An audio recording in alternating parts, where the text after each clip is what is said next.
Okay, so it's the next morning. I've removed the plastic and it's risen quite a bit. Now I will cover it and wait for about, 2 hours, actually until it reaches a certain temperature, and that's about 1 or 2, 3 hours.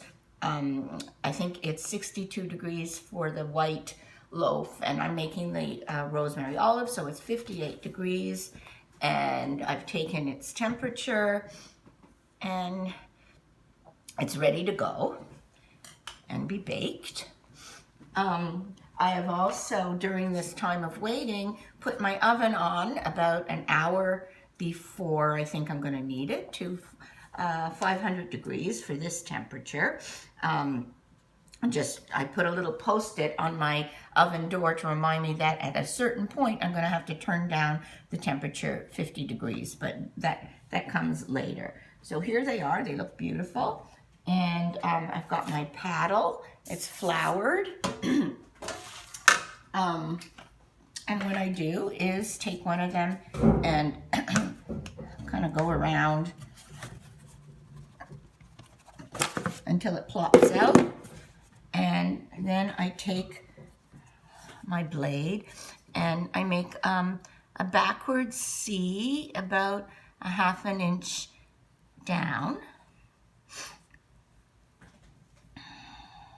And meanwhile, I should have done this earlier.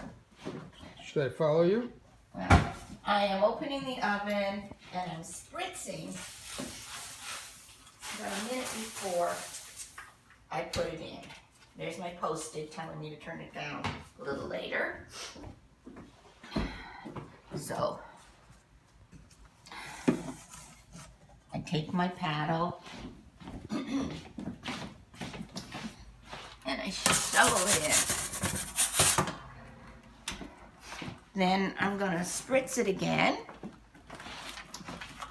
in preparation for the next one.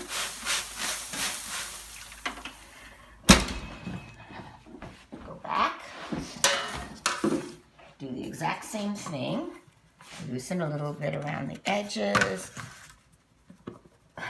This is when you sort of hold your breath and hope that looks beautiful. Make the backward C.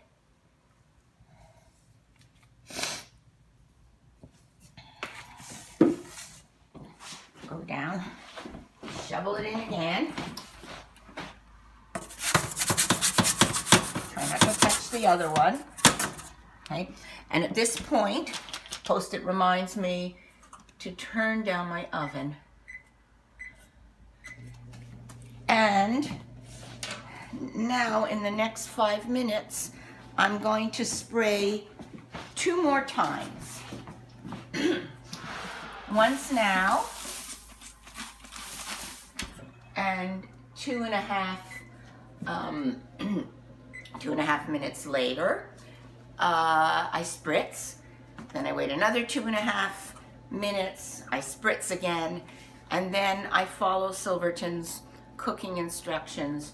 20 minutes more, readjust them, and 25 minutes more until they're ready.